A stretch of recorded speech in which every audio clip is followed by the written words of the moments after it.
안녕하세요. 저는 서울 강서구에 사는 여성이에요. TV 속에서만 보던 사연이 저에게도 나타나더라고요. 지금부터 제 이야기를 한번 써볼까 해요. 전 엄마랑 그리고 여동생 셋이서 살았어요. 아빠는 일찍 돌아가셨기도 했고, 엄마 혼자 저희를 힘들게 키웠죠. 어린 나이엔 이게 당연한 줄 알았지만, 나이를 먹고 보니 절대 당연한 일이 아니었다는 것을 뼈저리게 느끼고 있어요. 혹여나 집에 짐이 될까 하는 마음에 애초에 일찍부터 취업을 하게 되었고, 그 덕분에 시집도 일찍 가게 되었죠.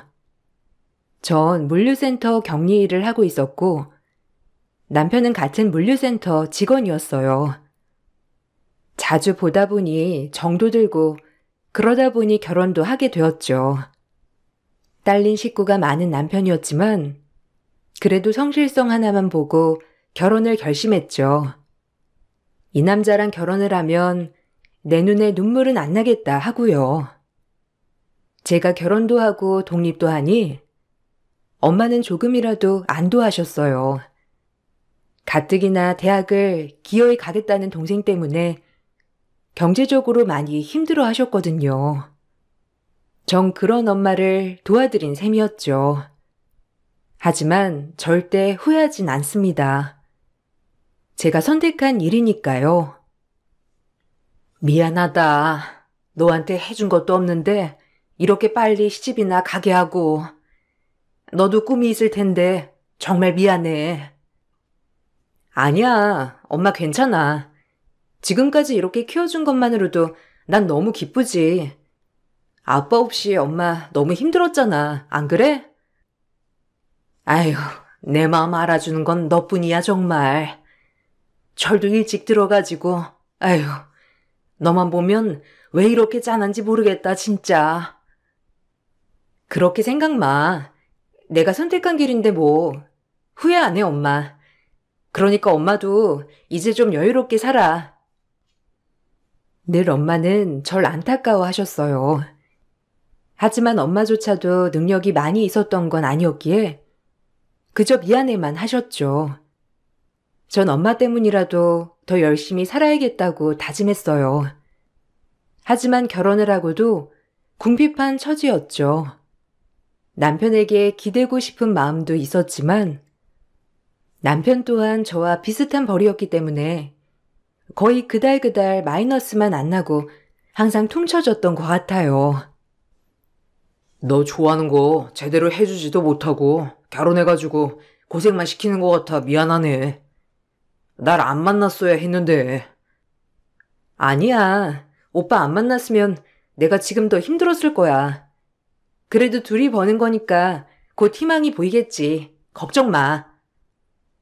괜히 엄한 여자 데려다가 고생시키는 것 같아서 그렇지. 미안해. 내가 더 능력이 있었으면 너도 일 안 해도 되는 건데.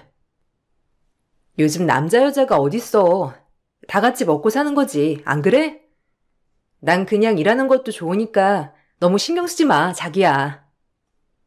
남편은 없는 집 장남이었어요. 딸린 식구만 3명이었고 늘 돈에 허덕이는 삶을 살았죠. 돈을 벌면 어느 정도 시댁에도 생활비를 들여야 했기 때문에 저희 살림은 그렇게 나아지지 않는 삶이었습니다.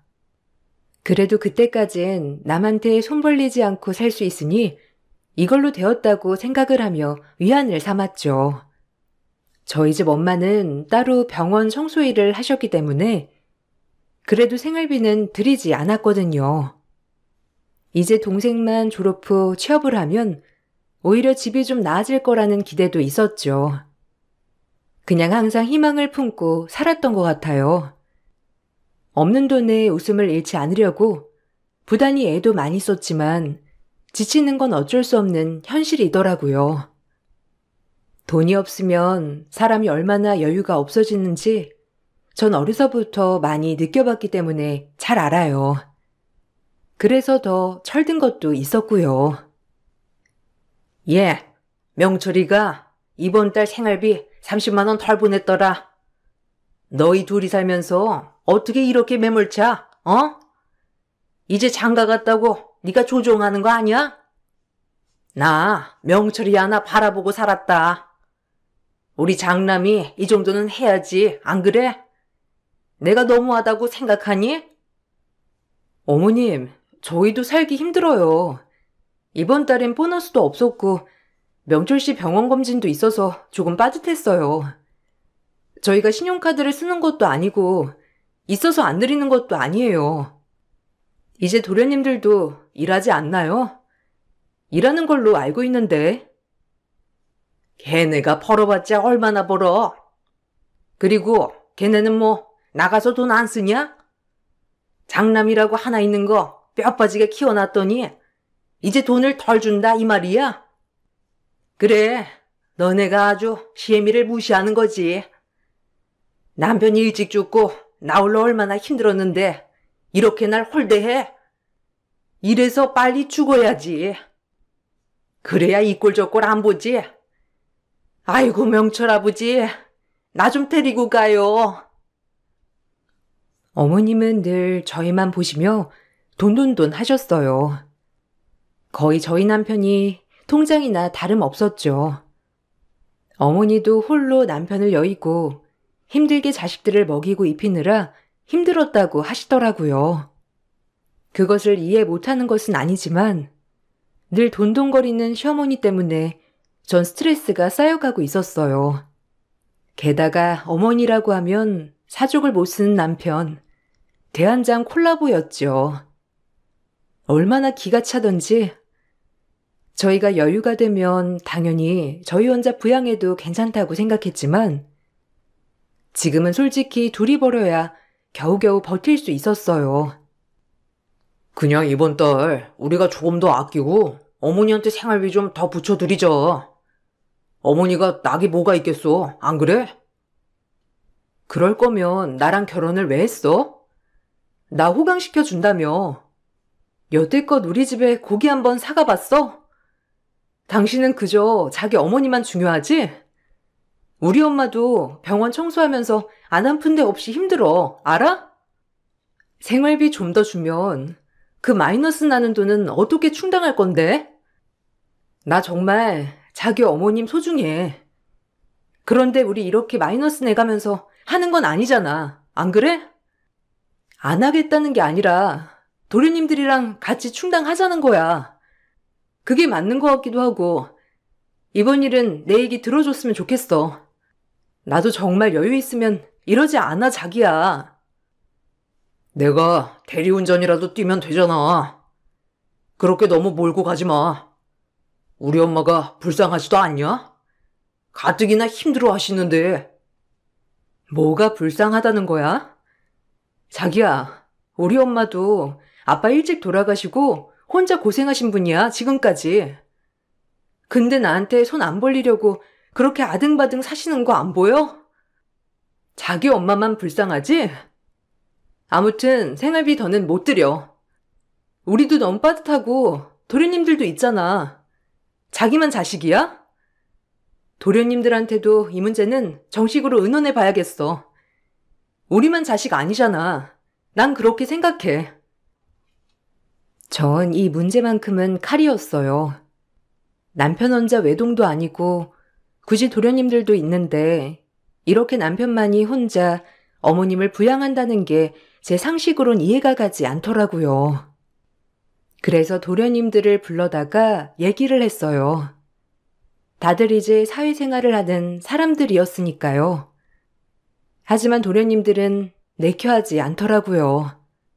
이제 본인들 밥벌이는 다 하는 걸로 알고 있는데도 불구하고 말이죠. 어이가 없었어요.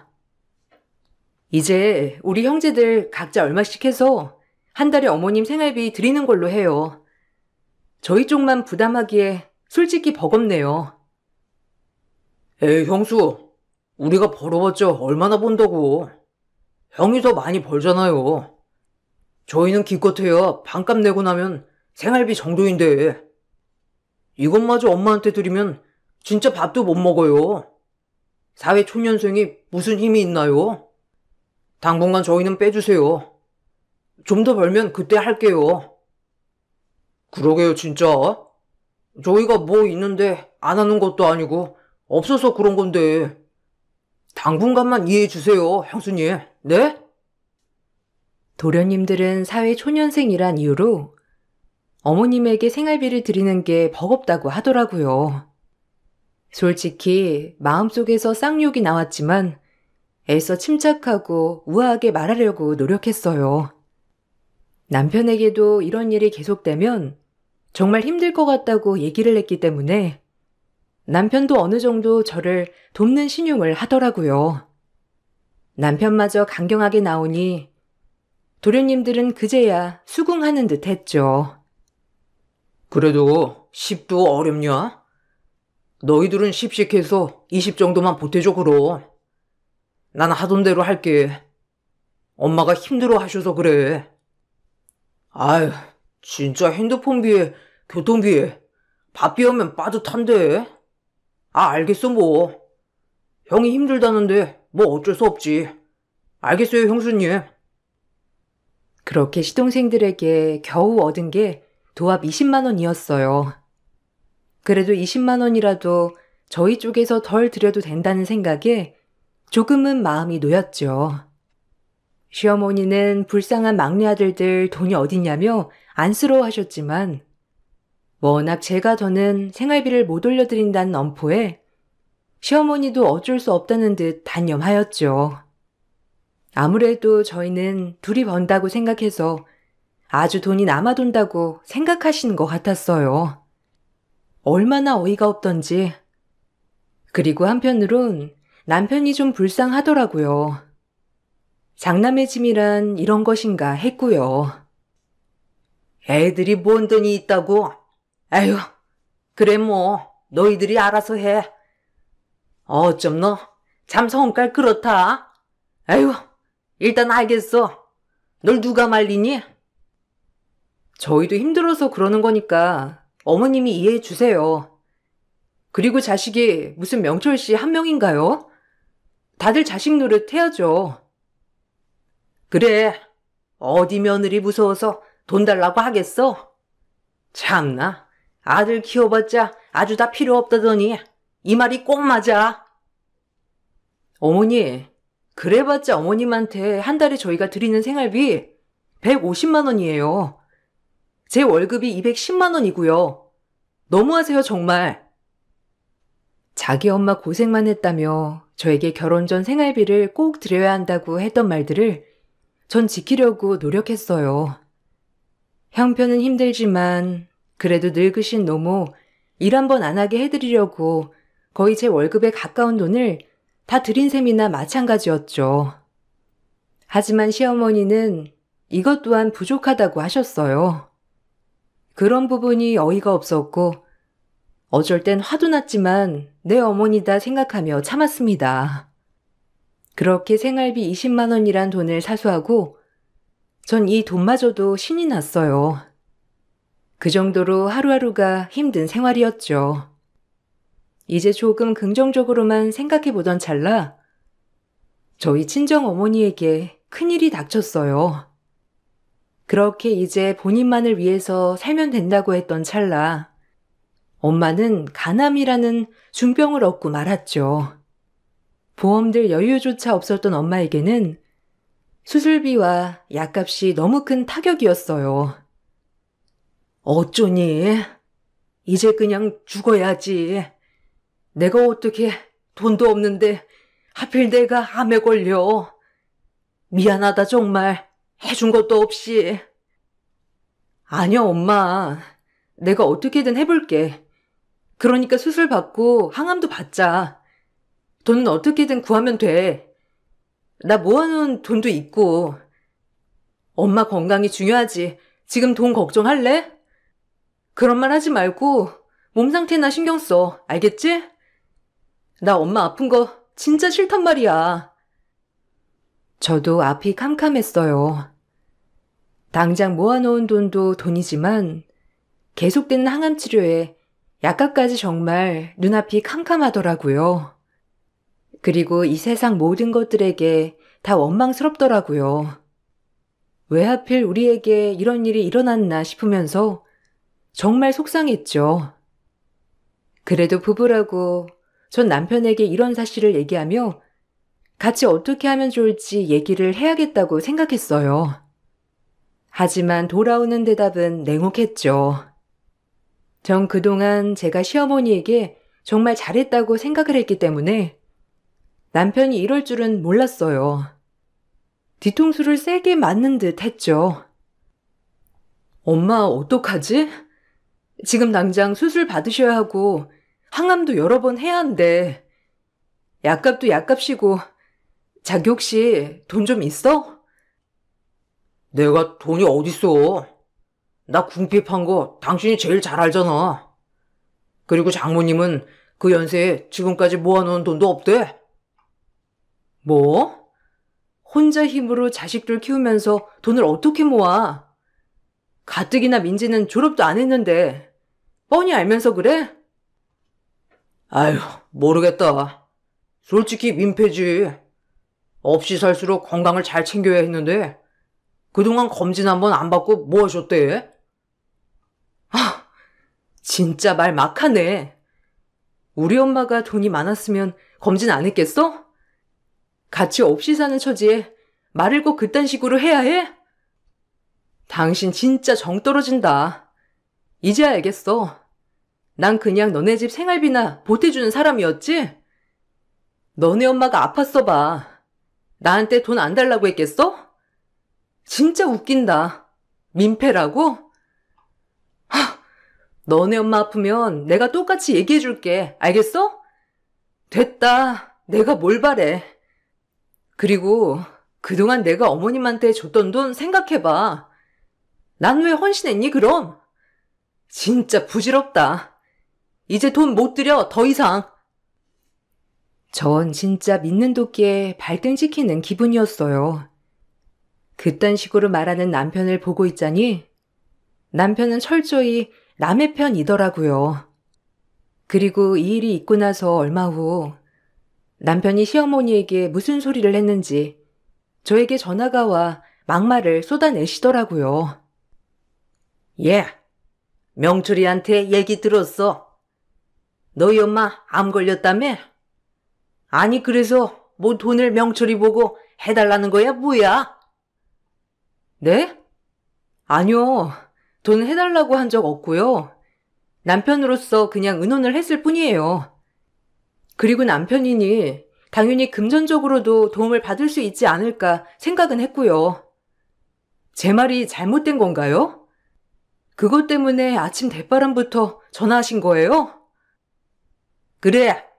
내가 어제 잠을 못 잤어 아주. 아니 네 엄마 아픈 걸 가지고 왜 명철이 보고 어쩌라고 말하는 거야? 가뜩이나 애 얼마나 심란하겠어. 안 그래? 너 아주 웃긴다. 이러려고 결혼했지? 뜯어먹으려고 해도 유분수지. 너희 집 일 너희가 알아서 해. 어머니, 너무하시네요. 저 지금껏 어머니 생활비 드리면서 한 번도 명철 씨 보고 너네 엄마라고 한 적 없어요.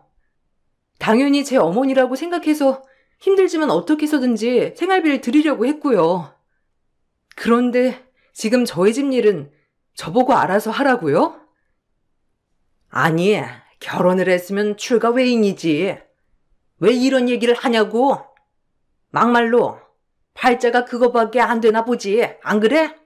아유, 기막혀. 매달 생활비는 꼬박꼬박 보내라. 너네 엄마 아픈 건 아픈 거고 나 줬던 건 주라고. 알겠어? 아니 너네 엄마는 왜 이렇게 민폐야? 여러 군데. 전 어머님의 얘기에 분통이 터져 전화를 끊어버렸고 계속 울리는 전화를 받지도 않았어요. 제가 전화를 받지 않자 문자로 또 막말을 늘어놓더라고요. 원래도 인정머리 없으신 분인 건 알았지만 이 정도까지일 줄은 정말 몰랐습니다. 그동안 어려운 형편에 어머님에게 어떻게 해서든지 생활비 도움을 드린 제 자신이 한심하더라고요. 남의 어머니한테 뭘 그리 잘하려고 했을까요? 이렇게 우리 엄마 아파가는 것도 모르고 말이죠. 속절없이 눈물이 앞을 가리더라고요. 참 한탄스럽기도 하고요. 눈앞이 깜깜했죠. 난 분명 말했다. 너희 집 일 너희가 알아서 해. 우리 명철이 돈 한 푼이라도 들어가면 내가 진짜 가만 안 둘 줄 알아. 이 문자를 보는 내내 참 많은 생각이 들더라고요. 정말이지 남편은 그냥 남이었고 시댁마저도 저에게 정말 남이라는 사실을요.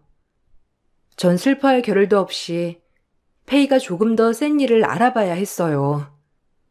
다행히 회사 언니 소개로 한 가정집의 가사 도우미를 소개받았죠. 한 번도 남의 집 일은 해본 적이 없지만 불법적인 일을 제외하곤 페이가 굉장히 세더라고요. 그래서 바로 하겠다고 했어요. 언제부터 출근이 가능하냐는 말에 바로 다음 주부터 출근이 가능하다고 했죠. 그리고 회사는 그 즉시 정리를 하였고요. 전 이것저것 가릴 형편이 되지 못했습니다. 하루라도 빨리 돈을 마련해야 엄마 병원비와 약값을 벌 수 있었거든요. 다행히 동생도 기특하게 학교를 휴학하고 아르바이트 전선에 뛰어들었습니다. 어떻게 해서든지 엄마의 약값이라도 같이 벌기 위해서요.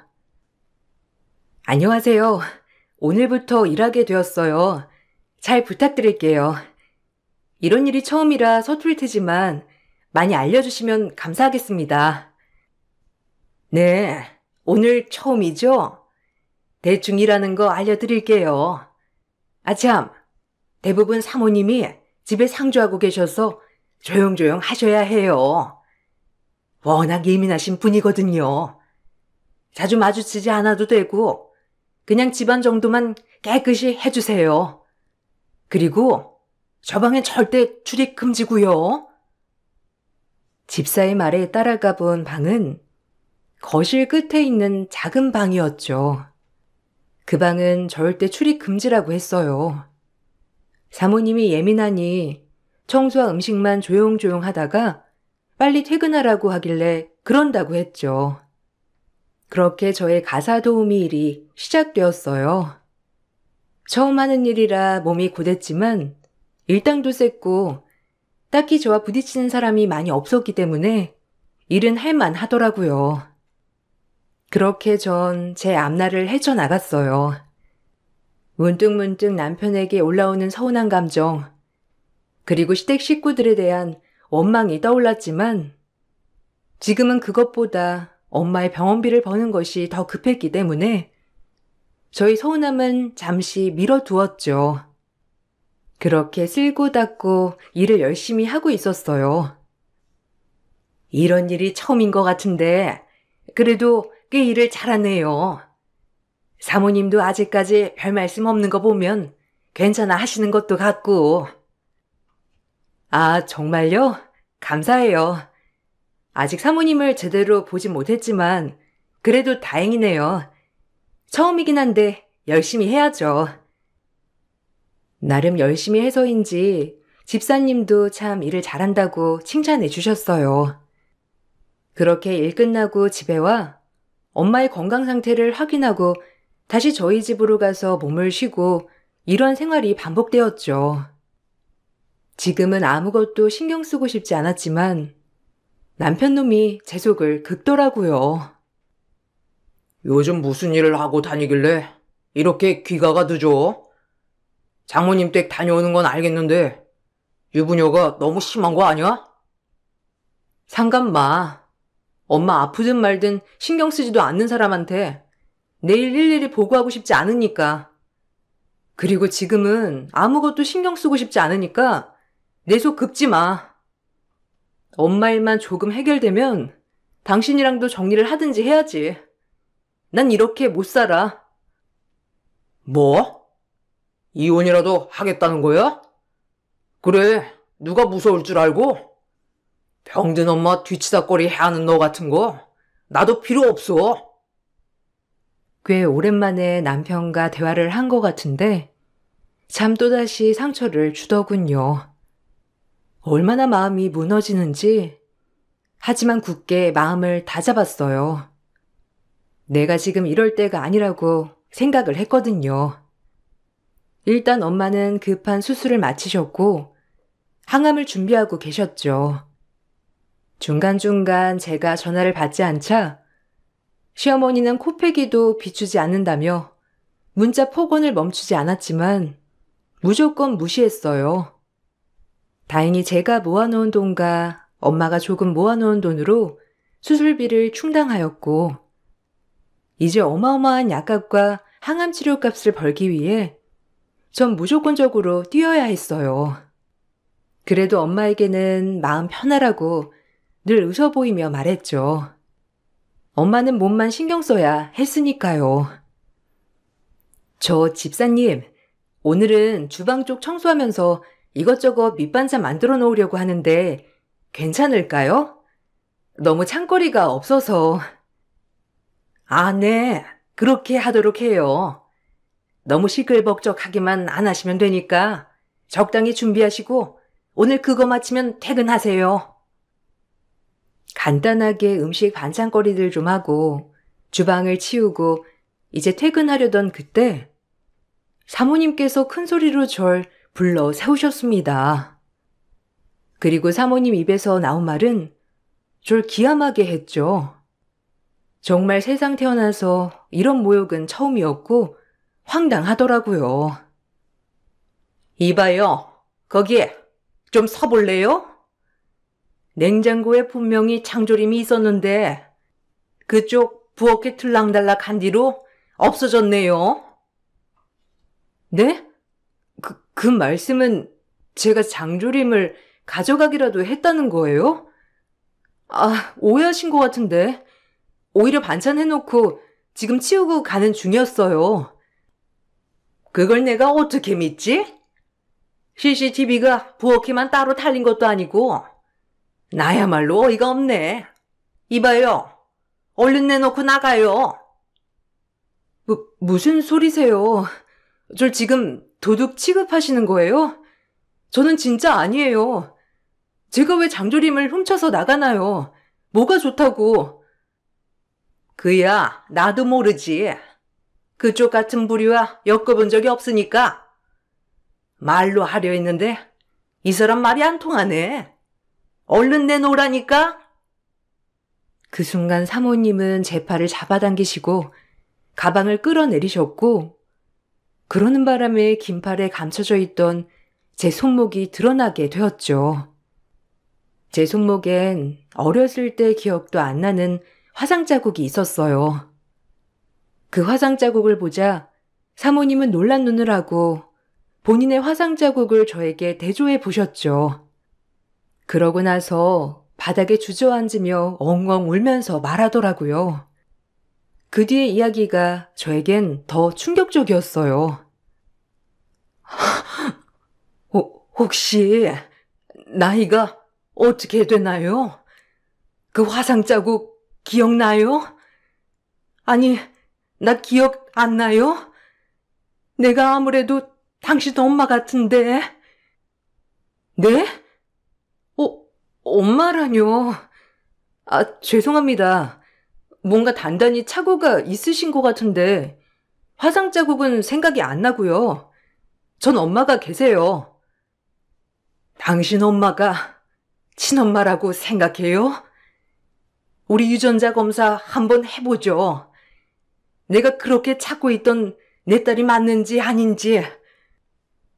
사모님은 당장 저에게 유전자 검사를 하자고 하였고 전 너무 당황했지만 사모님의 계속되는 친모 얘기에 유전자 검사를 허락했죠. 그리고 결과를 전해 듣고 전 너무 놀라웠어요. 친자 확률 99.9%. 여태까지 제가 엄마라고 믿었던 사람은 제 친엄마가 아니었죠. 사모님한테 전해 들은 결과로는 너무 놀랍더라고요. 이런 일이 나에게 일어나나 싶을 정도로 어안이 벙벙하고 놀람의 연속이었어요. 너 3살 땐가? 근처 유원지 갔는데 네가 없어진 거야. 그때부터 너 얼마나 찾아 헤맸는지 몰라. 돈도 참 열어 뜯겼지. 너 봤다는 사람이나 너인 척 행세하는 사람이나. 근데 내가 널 이렇게 못 알아보다니. 34년 전 널 내가 낳고 한 번도 잊어본 적이 없다. 저기 저 방, 네 방이야. 매일 내가 쓸고 닦고 너 다시 만나기만을 기다리면서 애태운 방이기도 하지. 미안하다. 그 화상 자국은 네가 아무것도 모를 때 뜨거운 거 만지려고 할 때 내가 피하게 하려다가 너랑 나랑 같이 입은 상처야. 그리고 엄마를 용서해 주겠니? 매일 술에 찌들어 살았어. 너만을 그리워하면서. 너네 아빠는 진작 돌아가셨어. 너 잃어버리고 병이 들더니 병세가 나날이 악화되었거든. 정말 미안해. 첫 만남에 내 딸을 내가 도둑으로 몰다니. 미안해 정말. 사모님은 그렇게 바닥에 주저앉고 오열했어요. 전 아직까지도 무슨 얘기인지 잘 모르겠더라고요. 한 번도 친엄마가 아니라고 생각해 본 적이 없었기 때문에 너무 놀랐죠. 전 그 길로 친정엄마에게 가서 이야기를 물었어요. 엄마는 참 당황하시더라고요. 엄마, 내 친엄마 아니었어? 아니, 맞잖아. 그치? 엄마랑 나랑 이렇게 닮았는데 아닐 리가 없잖아. 안 그래? 너, 그거 어떻게 알았어? 정말 세상에 비밀은 없나 보구나. 사실 너, 한 4살 때인가? 이상하게 네가 아빠를 그렇게 따라오더래. 네 아빠는 그냥 길 잃은 애인 줄 알고 밥도 사 먹이고 부모 찾아주려고 했는데 그렇게 나타나지 않았어. 그러다 하루가 이틀이 되고 3일이 되고 이상하게 너한테 정이 가더라. 내 딸이구나. 자식 없는 우리한테 딸아이가 생긴 거구나 했지. 그렇게 널 걷어서 키운 거야. 이상하게 널 키우니까 바로 애가 들어선 거 있지? 그게 바로 네 동생이고. 아휴, 미안해 정말. 엄마가 미리 말했어야 했는데 그래도 한 번도 널 내 딸 아니라고 생각해 본 적이 없다. 넌 우리 집 들어오는 순간 무조건 내 딸이었어. 엄마의 이야기를 듣자 눈물이 주르륵 나왔습니다. 그 정도로 저를 걷어주신 부모님은 절 친자식 그 이상으로 대해주셨거든요. 그리고 절 잃어버린 친엄마가 참 불쌍했죠. 자식 하나 잃어버리고 그 넓은 집에서 홀로 혼자 멍하니 그렇게 예민해져만 갔던 거죠. 그 와중에 저를 그리워하는 방은 항상 쓸고 닦고 늘 깨끗했어요. 그때 그 시절이 기억이 잘 안 나지만 제가 좋아하는 것들 그대로라고 하더라고요. 인형, 레이스 원피스, 액세서리 등등 하나도 버리지 않고 늘 닦고 그리워하셨다고 합니다. 감사합니다. 저희 딸 이렇게 예쁘게 키워주셔서 감사해요. 정말 제가 무슨 말씀을 드려야 할지 지금 이제 여한이 없어요. 아니에요. 제가 감사하죠. 전 늘 부족했어요. 공주처럼 살 수 있었던 것을 괜히 저희 집에 들어와서 늘 돈에 허덕이게 만들었어요. 지금도 마찬가지고요. 전 정말 도움이 하나도 되지 않던 엄마입니다. 지금이라도 우리 딸 행복하게 해주세요. 부탁드려요. 친엄마와 엄마의 말에 눈물이 주르륵 흘렀죠. 친엄마는 저희 집 사정을 알고는 지금의 엄마 병원비와 약값을 모조리 다 대주셨어요. 절 이렇게 키워준 은혜라고 하면서 말이죠. 그리고 저에게 당장 일을 그만둘 것을 얘기하고 친엄마가 관리하던 건물을 저에게 넘겨주셨어요. 전 절대 받지 않겠다고 했지만 친엄마는 꼭 받을 것을 당부했죠. 갑작스러웠던 일이었어요. 내가 널 위해서 해줄 수 있는 게 지금은 이런 물질적인 것들 뿐이지? 앞으로 살면서 마음적으로 정말 잘해줄게. 그리고 우리 첫 만남은 잊어주겠니? 너무 미안하다. 너 잃어버리고 제정신 아닌 날로 살았어. 그저 술로 하루하루 버텼지. 미안해 정말. 일단 이거 다 받아줘. 네 거야. 언젠간 널 만날 수 있다는 희망 아래 그래도 열심히 모아놓고 관리했어. 이젠 다 네 거니까. 에이, 저한테 너무 과분해요. 이런 거 관리해 본 적도 없고요. 그리고 힘드셨을 텐데 그 마음 충분히 이해해요. 전 괜찮아요. 친엄마는 한사코 괜찮다고 하는 저에게 모든 걸 양도한다고 했어요. 전 그러기 전 남편과 이혼을 하겠다고 했고 친엄마도 이 사실을 알고 대로 하시더라고요. 사람 새끼들도 아니라며 욕을 하고 가만두지 않겠다는 걸 제가 겨우 뜯어 말렸습니다. 이런 게 엄마가 둘 있다는 느낌이 들었죠. 이제는 제가 무슨 일을 당해도 옆에서 든든한 지원군들이 둘이나 된다는 생각에 기분은 좋았어요. 이혼해. 그리고 어머님한테 소송할 거야. 그동안 내가 들인 생활비 어느 정도 받아와야겠어. 이대로는 못 지나가. 날 그렇게 남대하듯 대하시는데 내가 왜 그동안 생활비를 들였나 한심한 것 같아. 당신도 이혼하겠다고 했잖아. 내 변호사랑 얘기해. 그래. 나도 너랑은 못 살아. 언제 죽을지도 모르는 네 엄이 내가 봉양해야 한다고 생각하니까 앞이 캄캄하더라. 그리고 소송? 참나 웃기지 마. 그렇게 궁핍하냐? 줬던 돈을 다시 뺄게. 얼마든지 소송 걸어봐. 너 소송 걸 돈은 있고? 상관 마. 내가 알아서 해. 그건 너도 잘 준비해야 할 거야. 그 꼴랑 300도 안 되는 월급 가지고 너네 엄마 잘 모셔봐 어디. 남편의 대답에 제 마음은 더욱더 확고해졌고 전 소송을 준비했습니다. 그동안 시어머니에게 드린 생활비는 무조건 제 통장으로 빠져나갔기 때문에 어느 정도 위자료는 챙길 수 있었어요. 남편과 이혼을 하고 위자료를 받게 되자 시어머니와 남편은 또 저에게 쌍욕을 하더라고요. 시어머니는 그렇다 쳐도 제가 선택한 남편이 정말 이런 사람이었나 생각이 들더라고요. 돈에는 장사 없다더니 말이죠. 뭐? 준 돈을 다시 토했네? 이 천하의 나쁜 년 같으니라고. 너도 네 어미처럼 빨리 병 걸려서 대줘버려라. 아주 나쁜 년. 참나 어이가 없어서 원.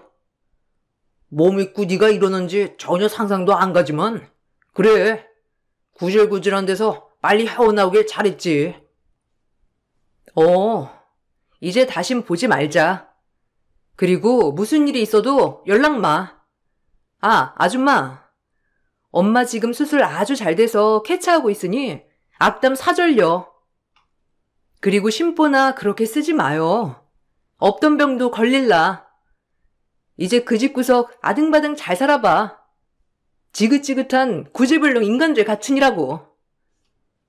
전 자리를 박차고 나왔고 몇 주가 흘러 남편은 제가 상속녀가 됐다는 것을 친한 회사 언니에게 듣고 저에게 연락을 해오더라고요. 그렇게 쌍욕하던 시어머니도 마찬가지로요. 아무래도 돈밖에 몰랐던 시어머니는 절 놓친 걸 더 안타까워 하셨죠. 얼마나 가증스럽던지 오히려 이 사실을 알게 된 게 정말 통쾌했죠. 이렇게 돈 앞에 간사한 인간이었다니 생각이 들더라고요. 너 친엄마 따로 계시다며? 미니 씨한테 들었어. 아니 왜 말을 안 했어? 진작 말해주지. 우리 만나서 얘기하자. 누구세요? 차단할 거니까 연락하지 마. 목소리 왜 저래? 이제서야 기어 들어가는 척이야? 당신이 정말 이런 사람일지 몰랐어. 제가 이 말을 하자마자 시어머니가 가로채서 전화를 받더니 애걸복걸을 하시더라고요. 빨리 죽으라는 둥 폭언은 온데간데 없고요. 그렇게 돈에 있어서는 강약약 강인 사람들이었죠. 오히려 통쾌하고 속이 시원하더라고요. 이미 이혼을 마친 상태라서 더 그렇고요. 예, 미안하다. 나 때문에 그러니? 내가 너 화풀릴 때까지 연락 안 할 테니 우리 명철이한테 한 번만 기회를 줘, 어? 아줌마, 명철이고 나발이고 전 다 싫어요. 그 집구석. 빨리 법원에서 판결 나온 위자료 집행이나 이행하세요. 아줌마 욕심이 이 화를 부른 거야, 알아? 그렇게 돈 없는 친정엄마 구박하며 악담을 하더니 돈 많은 친정엄마 생겼다니까 이제서야 알랑방기? 애 없을 때 이혼하길 잘했지. 당신이랑 조금이라도 피로 연결되어 있는 거 끔찍하거든. 하여튼 밑바닥 잘 봤수다. 그럼 이만. 전 매몰차게 전화를 끊어버렸죠. 그리고 지금은 시간이 좀 지난 상태예요. 친정엄마는 무사히 항암을 마치셔서 추적 관찰 중에 있고요. 전 친정엄마와 친엄마 사이를 오가며 지내고 있죠. 친정엄마도 절 키워주신 소중한 엄마니까요. 저 역시 이렇게 얼떨떨할 수 있는지 생각이 들지만 오히려 지금은 엄마가 2명이니 천군만마를 얻은 것 같이 기쁩니다. 친엄마는 저한테 뭐가 그렇게 미안한 게 많은지 매번 잘해주시려고만 하시고요. 다행히 친엄마는 술도 끊으시고 이제 쾌활하게 지내려고 노력하세요. 그런 엄마들을 보고 있으니 저까지 마음이 참 뿌듯하더라고요. 지금 이제 제 소망은 저희 가족 아프지 않고 건강하게 이 시기를 잘 보내서 행복하게 지내는 거 딱 하나 소망하는 거랍니다. 여러분들도 건강 잘 챙기세요. 건강이 보약이더라고요. 제 글 읽어주셔서 너무 감사드리고 이만 글을 마치겠습니다. 안녕하세요. 저는 최근에 새 출발을 시작한 40대 후반 여자입니다. 사람은 누구나 자신이 살아온 과거의 잘못된 선택을 후회하는 경우가 있습니다. 저 또한 다시 과거로 되돌아가고 싶을 만큼 후회되는 삶을 살아왔지만 지금이라도 제 인생을 다시 찾았다는 거에 감사하며 살아가고 있어요. 남편과 결혼 생활한 지 16년 차가 넘어갔지만 인연이 아니라는 것을 느끼게 되면서 이혼을 결정하게 되었고 지금은 중학생이 된 아들, 딸과 함께 살아가고 있습니다. 모든 걸 정리하게 되니 지금 제 마음은 한결 편안해졌어요. 여유가 생긴 지금 살아온 인생을 되돌아보니 무엇 때문에 발버둥 치면서 살아왔는지 모르겠습니다. 한 번뿐인 삶을 좀 더 여유 있게 즐기면서 살아도 되는 거였는데 누구나 그렇듯 먹고 살기 위해 앞만 보면서 달려오다 보니 제 몸 하나 챙기지 못했던 것 같아요. 어느 날부터인가 아랫배가 부풀어 오르는 느낌이 들었고 생전 처음 겪어보는 통증과 하혈을 해서 몸에 문제가 생긴 것 같다는 확신이 생겼을 때 저 혼자 병원을 찾아간 적이 있었어요. 몸에서 반응하고 있는 증상들이 심각하지 않길 바라면서 검사를 진행했는데 이미 제 몸은 만신창이가 되어 있다는 의사의 말을 듣게 되었습니다. 나이가 좀 있는 의사였는데 위로의 말을 하기에는 이미 진행이 너무 많이 돼서 그런 시간조차 아깝다며 정신 부여잡고 바로 입원하라는 말을 먼저 꺼냈습니다. 서둘러 수술부터 진행을 해야 될 것 같다면서 바로 입원 절차를 밟으라고 하더군요. 의사에게 그 말을 듣는데 가슴이 철렁 내려앉았고 손발이 떨려오기 시작했어요. 그냥 몸이 좀 피곤해서 그런가 보다 했는데 자궁암 사기였어요. 아랫배가 부풀어 올랐던 건 자궁 안에 주먹만한 종양이 자리를 잡고 계속 자라고 있는 상태였죠. 의사는 저에게 일단 다른 거 생각할 시간이 없다면서 서둘러 보호자를 불러서 입원 절차 밟으라며 살기 위해선 1분 1초가 급하다고 했어요. 그래서 의사와 상담을 끝낸 뒤 밖으로 나와 최대한 마음을 진정시킨 뒤 떨리는 손으로 남편한테 전화를 걸었습니다. 당신 도대체 요즘 정신이 있는 거야, 없는 거야?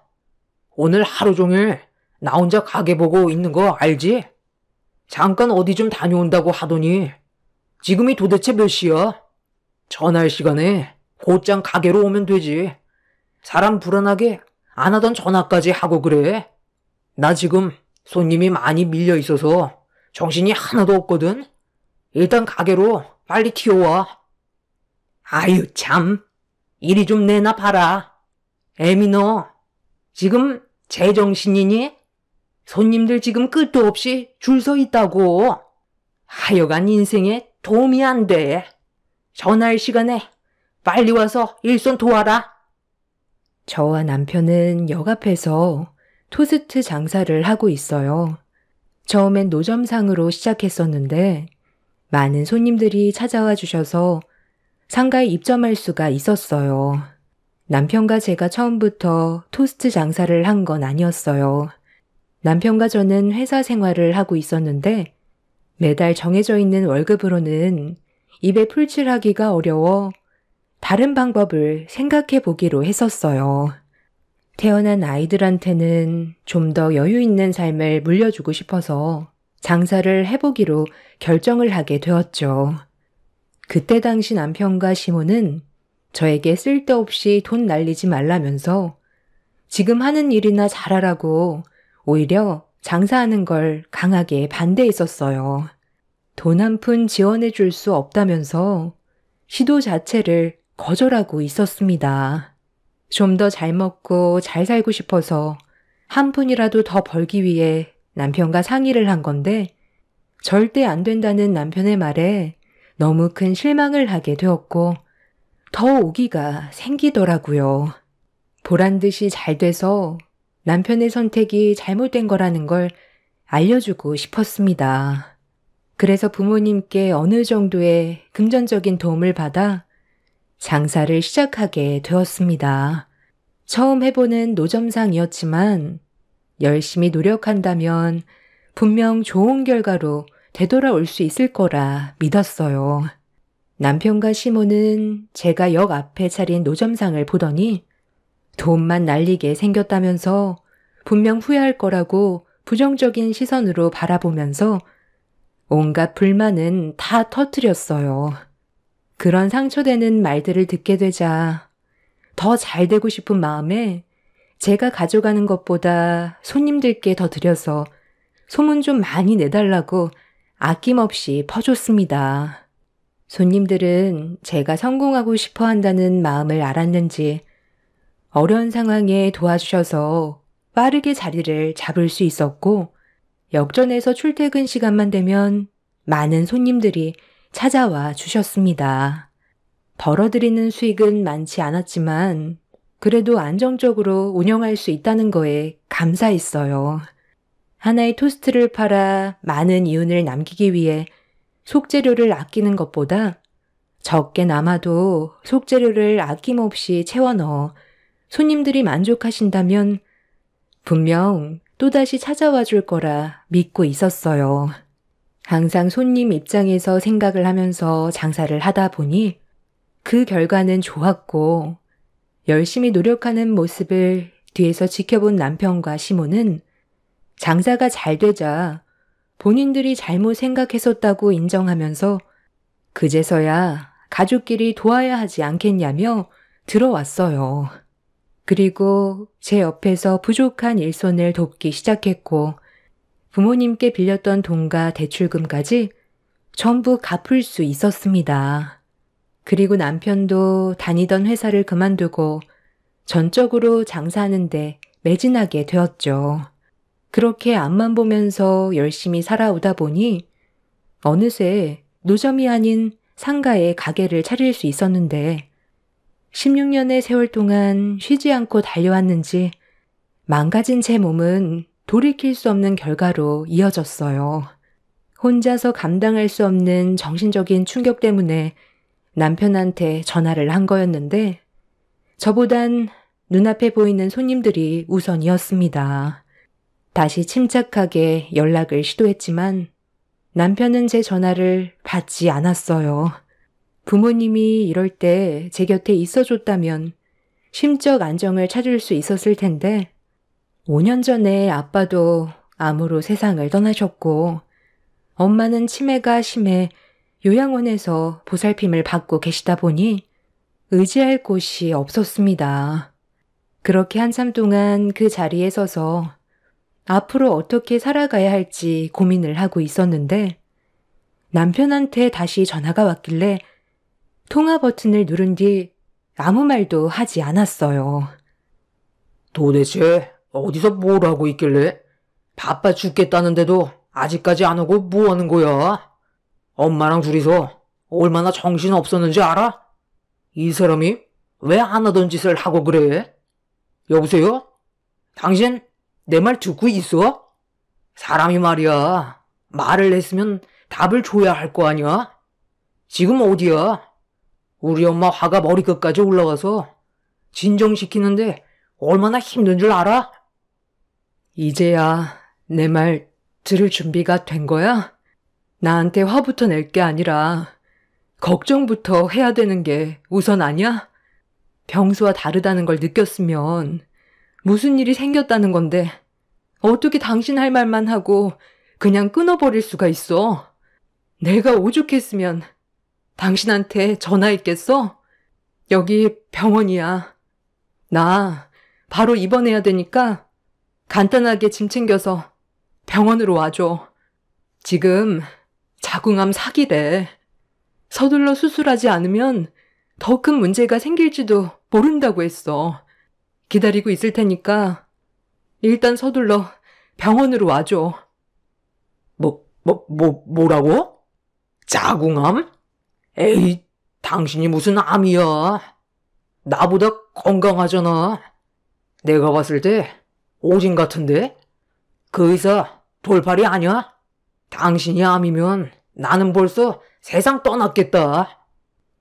아유, 진짜. 전화 좀 바꿔줘봐라. 예, 너 방금 내 아들한테 뭐라고 그랬니? 암이라고? 누가 널 보고 암이라고 그러지? 그 병은 어디야? 괜히 멀쩡한 사람 돈 뜯어내려고 수 쓰는 거 아니고? 누구보다 멀쩡한 네가 암이라고 하면 어느 사람이 믿어주겠어? 나한테 혼나고 싶지 않아서 괜히 이런 걸로 분위기 조성했다가 나중에 오진이었다고 둘러대려고 그러는 거지? 솔직히 말해봐라. 요 며칠 가게 문 닫고 쉬고 싶다고 했었는데 내가 반대해서 지금 이런 식으로 사람 고생시키는 거지?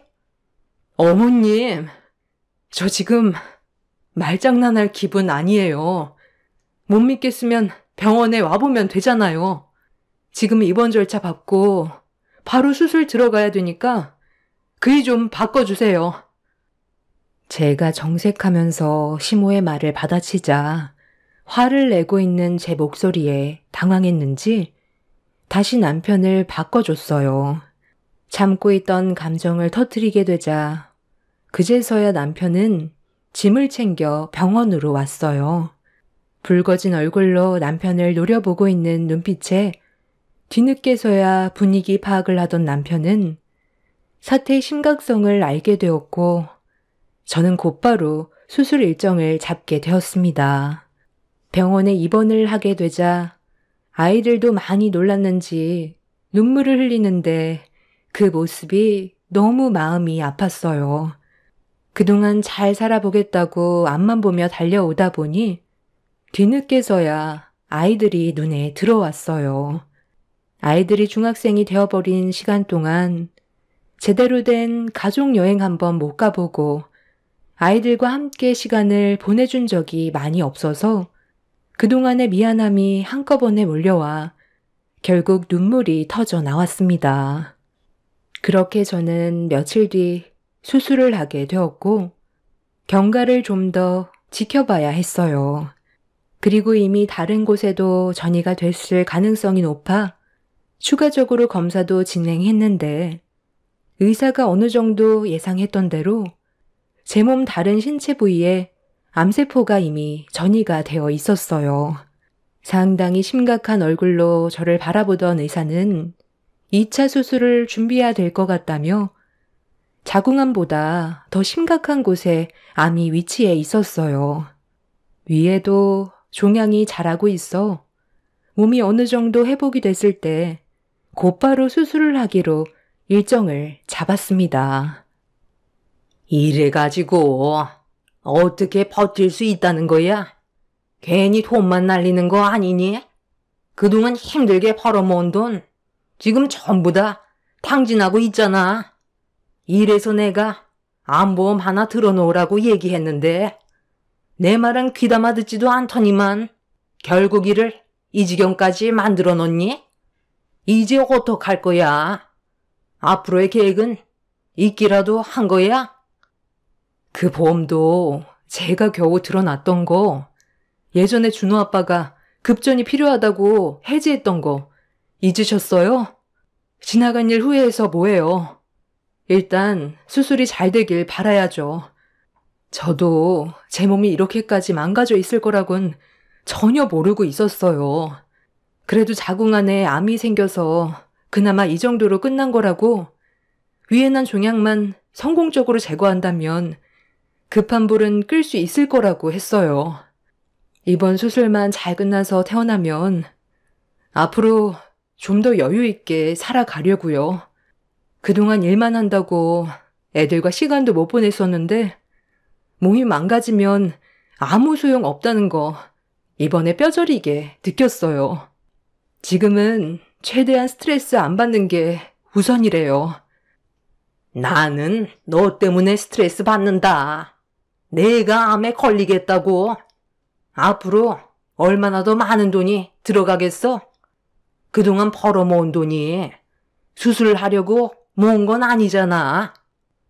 이런 몸으로 어떻게 살아갈 거야? 어떻게 된 게 너희 집안은 멀쩡한 사람이 한 명도 없냐? 너 태어난다 해도 내 아들은 죽어라 고생만 할 거 아니야? 너 때문에 우리 아들이 왜 희생을 해야 되는 거니?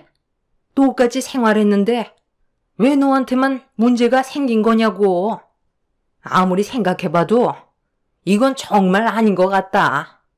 인생이 길지도 않고 눈 깜빡하면 세월 다 가는데 남은 인생 병수말만 들다가 세상 떠날 네 아들이 너무 불쌍해서 고민 끝에 결정한 거니 너도 내 의견에 존중해 주는 게 좋을 거다.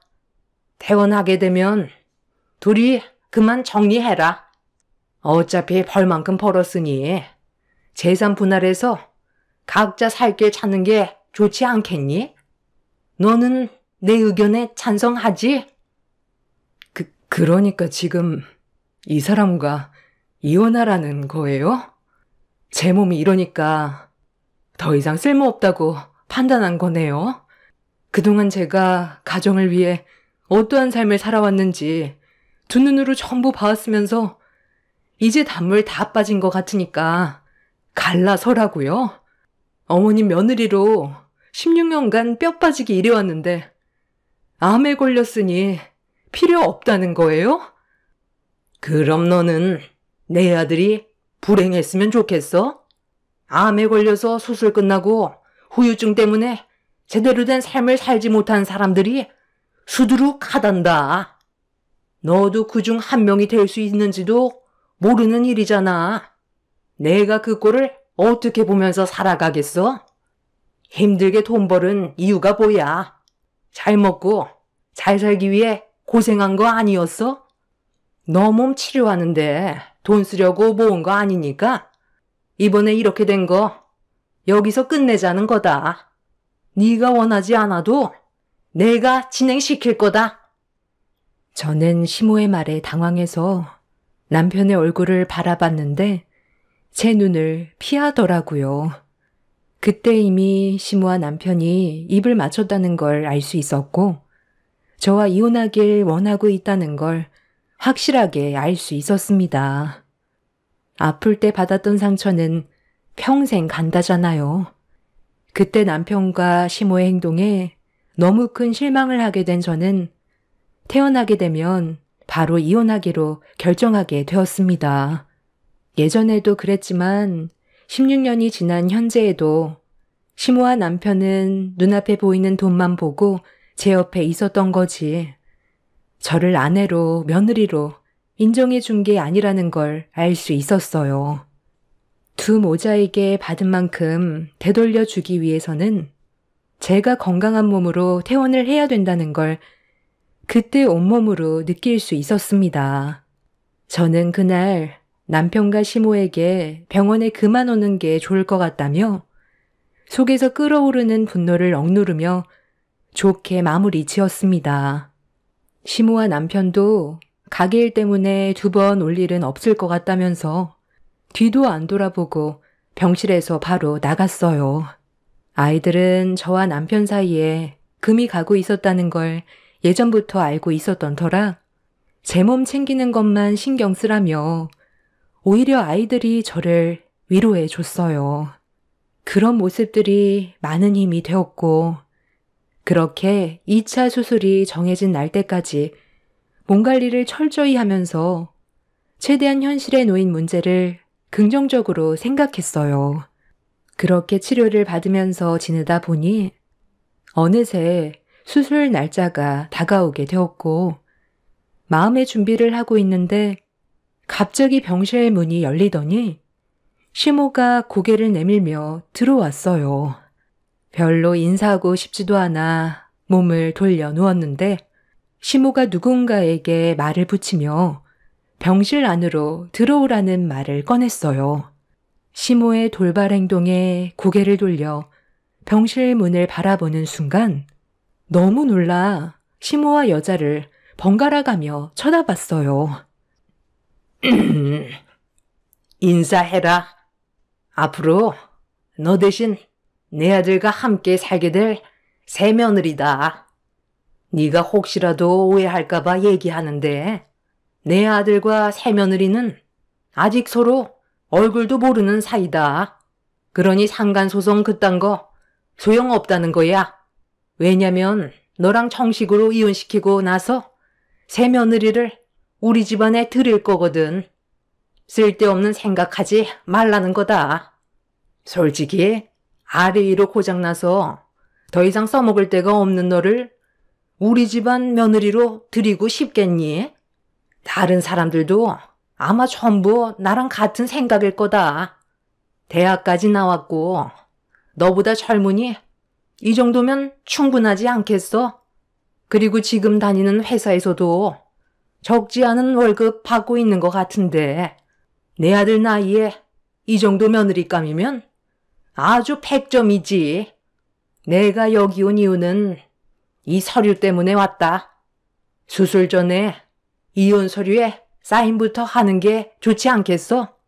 네가 만약 문제가 생긴다면 시간이 더 지체가 될 수도 있잖니.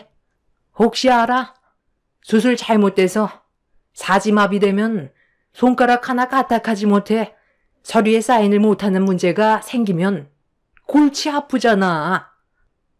그 전에 이혼 의사가 있었다는 걸 서류상으로 미리 준비를 해둬야 나중에 문제가 생겨도 법적으로 해결을 할 수가 있거든. 괜히 골치 아프게 엮이고 싶지 않다. 새며느리가 원만한 출발을 하길 원하는데 걸림돌인 네가 내 앞을 가로막아서야 되겠니? 그리고 지금 운영하고 있는 토스트 가게는 우리가 인수하기로 했다. 너는 그동안 벌어들인 수익의 일부분만 가져가도록 해라. 어차피 그 몸으로 장사도 못하는데 가지고 있어봤자 뭐하겠어. 내 아들이 운영하는 게 훨씬 좋잖니? 최대한 공평하게 합의 제한하는 거니까 너는 그냥 돈만 가지고 내 눈앞에서 사라지면 되는 거다. 수술실 들어가기 전에 여기에다가 서둘러 사인하거라. 이게 지금 뭐 하는 짓이에요? 그래도 제가 16년간 며느리로 살아온 세월이 있는데 서로 갈라서더라도 좋게 해결하는 게 서로에 대한 예의 아니에요? 어떻게 수술실 들어가려는 제 앞에 새 며느리라고 다른 여자를 데려올 수가 있어요? 지금 한 행동은 제가 수술이 잘못되길 원해서 일부러 이렇게 행동하는 거죠? 그동안 저랑 함께 사는 거 속 터져서 어떻게 살아오셨어요? 저도 더는 며느리 역할 하고 싶지 않고 어차피 이혼하기로 했으니 최대한 빨리 서두르는 게 좋겠죠. 그동안 장사하면서 벌어들인 수익은 제가 가져갈 거예요. 토스트 가게 둘이서 한번 잘 운영해 보세요. 저 없이 장사가 잘 될 거라 생각하는 것 같은데 정말 꿈도 크시네요. 저는 조금의 망설임도 없이 합의 이혼 서류에 도장을 찍었어요. 그동안 제가 벌어들인 수익보다 앞으로 벌어들일 수익이 많다고 생각했는지 시모는 토스트 가게를 달라며 합의서를 저에게 건네주었고 어차피 제 몸은 이미 망가져 있었기 때문에 장사할 수 있는 상태가 아니라서 시모가 원하는 대로 사인을 해줬어요. 그렇게 본인이 원하는 걸 얻게 된 시모는 표정 관리가 안 될 정도로 입이 찢어져서는 저에게 수술 잘 받으라면서 자리에서 일어났어요. 그런데 옆에 있던 새 며느리가 아까부터 저를 힐끗힐끗 쳐다보고 있었는데 시모에게 본처가 이분이 맞냐면서 알 수 없는 말을 하더니 고개를 끄덕인 시모의 뒤를 따라 병실 밖으로 나갔습니다. 병실 문을 닫기 전까지 저를 쳐다본 그 여자의 표정은 제가 생각했던 거와 다르게 뭔가 이상했지만 어차피 2번은 얼굴 볼 일 없을 것 같아 신경 쓰지 않기로 하고 앞으로 있을 수술에만 신경을 썼어요. 그렇게 저는 남편 없이 외로이 수술을 진행하게 되었고 얼마의 시간이 흘렀는지 마취에서 깨어나 눈을 떴을 때 온몸에서 고통이 함께 몰려왔습니다. 그런데 제가 눈을 뜨자마자 누군가 간호사에게 도움을 요청했는데 얼굴을 확인해 보니 좀 전에 시모 옆에 새 며느리라며 들어온 여자였습니다. 깨어나자마자 기분이 좋지 않아 인상을 쓰면서 뭐 하는 거냐고 화를 냈어요. 저 기억 안 나세요? 10년 전에 길거리에 주저앉아 있는 저한테 힘내라며 토스트 건네줬었잖아요. 너무 오래돼서 이미 저를 잊어버렸을 수도 있겠네요. 그때 언니가 저한테 베풀어준 그 작은 마음이 살아가는데 정말 많은 도움이 되었어요. 그날 저는 이 세상을 떠날 생각을 가지고 있었거든요. 그때 저에게 왜 주저앉아 있는지 물어보지도 않고 토스트만 건네줬을 때 제 주머니에는 500원밖에 없었어요. 그래서 그거라도 드리려 하니까 거절하셨고 저에게 음료수까지 건네줬잖아요. 언니가 베풀어준 작은 온정이 많은 도움이 되었고 저를 다시 일어나게 만들었어요. 그래서 사업에 실패해 빚만 가득했던 저와 남편은 다시 일어서기 위해 악착같이 살아갔고 열심히 노력한 끝에 좋은 결과를 얻을 수 있었어요. 그런데 잠깐의 행복도 아주 잠시였어요. 겨우 자리 잡아 숨 돌릴 수 있었는데 2년 전에 저희 남편이 교통사고로 세상을 떠났거든요. 뺑소니 사고였는데 하필 그곳에 CCTV가 없는 시골길이라 아무것도 찾을 수가 없었어요. 남편과 정말 오래간만에 둘만의 시간을 가질 수 있는 여유가 생겨 놀러 갔던 거였는데 그때 하필 저녁에 잠깐 마트에 다녀오겠다던 남편이 뺑소니 사고를 당해서 행복을 느껴볼 수도 없이 남편을 떠나보내야만 했어요. 비가 하도 많이 와서 사고가 났을 때의 증거물들은 이미 휩쓸려가 찾을 수도 없었고 2년 동안 힘든 시간들을 보내왔었어요. 그런데 그거 아세요? 범인은 꼭 범행 장소에 나타나더라고요.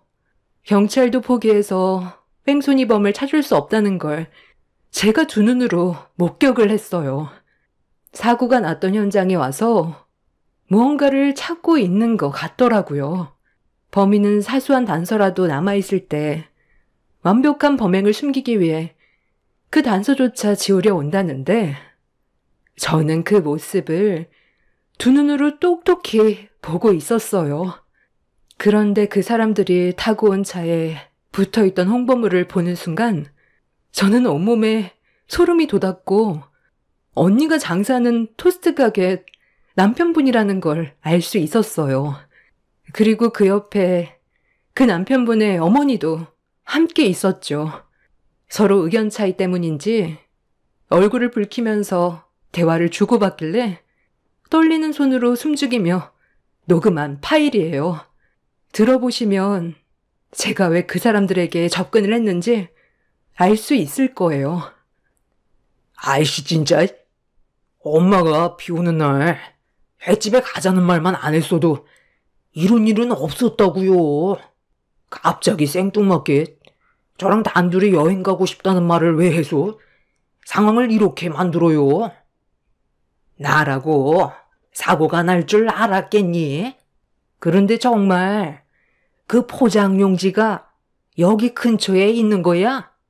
나는 못 봤는데 네가 버린 그 포장지를 그 남자가 쥐고 있었으면 당연히 경찰들이 가게로 찾아왔겠지.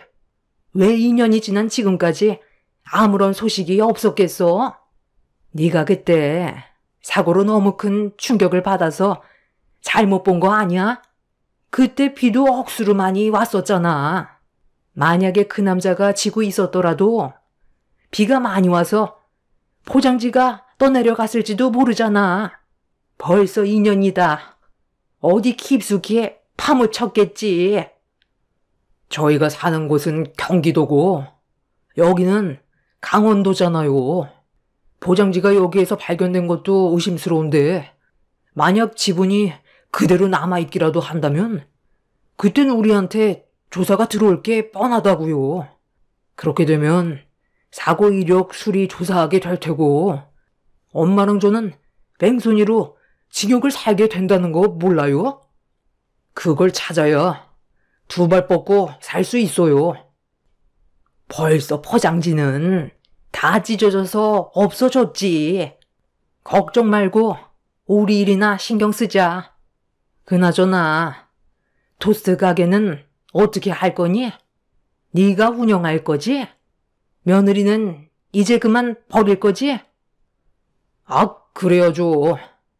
제가 뭐하러 평생 병수발 들면서 살아야 돼요? 지금까지 힘들게 살아왔는데 또 그 사람 때문에 불행한 길을 걸으라고요? 그냥 이혼하고 다른 여자랑 새 출발하는 게 좋겠어요. 나이 좀 젊고 인물 좀 되는 여자 좀 알아봐요. 저도 이제 벌만큼 벌어놨는데 좋은 여자 만나서 행복하게 살아야죠. 이래서 제가 접근한 거예요. 저희 남편을 세상 떠나게 한 정확한 증거를 찾기 위해 그 사람들과 접촉 중이고 확실한 증거물을 손에 넣었을 때 신고할 생각이거든요. 언니가 저한테 악한 감정이 남아있으면 안 되잖아요. 저는 그때 당시 포장지를 아직까지 찾고 있어요. 그게 저희 남편 편하게 눈 감게 해줄 수 있는 단서예요. 갑자기 이런 식으로 접근하게 된 거 정말 미안해요. 최대한 빨리 정리해서 그 사람들 제값 치르게 할게요. 언니가 저 좀 이해해 주세요. 남편과 시모가 2년 전에 모자끼리 여행 한번 다녀온다는 말에 저 혼자 장사를 한 적이 있었는데 그때 사고가 난 듯 보였어요. 저는 전혀 알지 못했던 일이라 그 여자의 말에 상당한 충격을 받았었죠. 몸이 온전치 않은 제가 할 수 있는 건 아무것도 없었고 그 여자는 제가 받았을 상처가 걱정이 돼서 수술 이후 병실에 찾아온 거였습니다. 모든 사실을 알게 되니 남편과 시모가 얼마나 충격적인 일을 저질렀는지 알 수 있었어요. 그때 바로 신고를 했다면 그 남자분은 살아있을 수 있었다는 말을 들었을 때 제가 너무 죄송스러웠습니다. 그런 사실을 알게 된 이후 그 여자는 남자분이 지고 있었던 포장지를 찾기 위해 다시 떠났고 그리고 며칠 뒤 그 여자가 다시 병실로 찾아왔어요. 그리고 가방 안에서 투명한 봉투 하나를 보여줬습니다. 그 봉투 안에는 구겨진 저희 토스트 가게 포장 용지가 들어 있었어요. 사고가 났던 현장과 좀 떨어진 곳에서 상수도 공사를 하기 위해 포클레인으로 땅을 파고 있었는데 그때 여자가 공사 현장 근처에서 혹시 모를 증거물이 나올 수 있는지 확인을 하다가 땅속에 묻혀있던 포장지를 발견하게 되었다는 말을 들을 수 있었습니다. 끊임없이 노력한 끝에 찾아낸 중요한 증거물이었죠.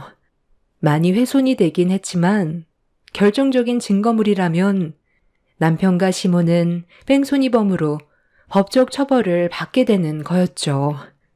그리고 얼마 뒤 남편과 시모는 여자의 신고로 경찰 조사를 받게 되었고 포장지에 남아있던 남자의 혈흔과 남편의 지문이 나오게 되면서 결국 자신들의 범행을 전부 인정하게 되었습니다. 지금 현재 남편과 시모는 뺑소니 사고로 인해 남편은 징역 9년을, 시모는 7년을 선고받아 현재 징역을 살고 있어요. 한순간에 시댁이 박살나는 상황이었고 이런 사실을 전혀 모르고 있었던 저로선 엄청난 충격이었습니다. 남편과 저는 법적으로 이혼 처리가 되었고 지금 현재 토스트 가게를 처분하고 다른 지역에서 새 출발을 하고 있어요. 그 여자분에겐 남편이 저지른 행동에 대해 죄송한 마음에 제가 대신 위로금을 드리려 했지만 제가 잘못한 것도 아닌데 받을 수 없다면서 더는 제 앞에 나타나지 않았어요.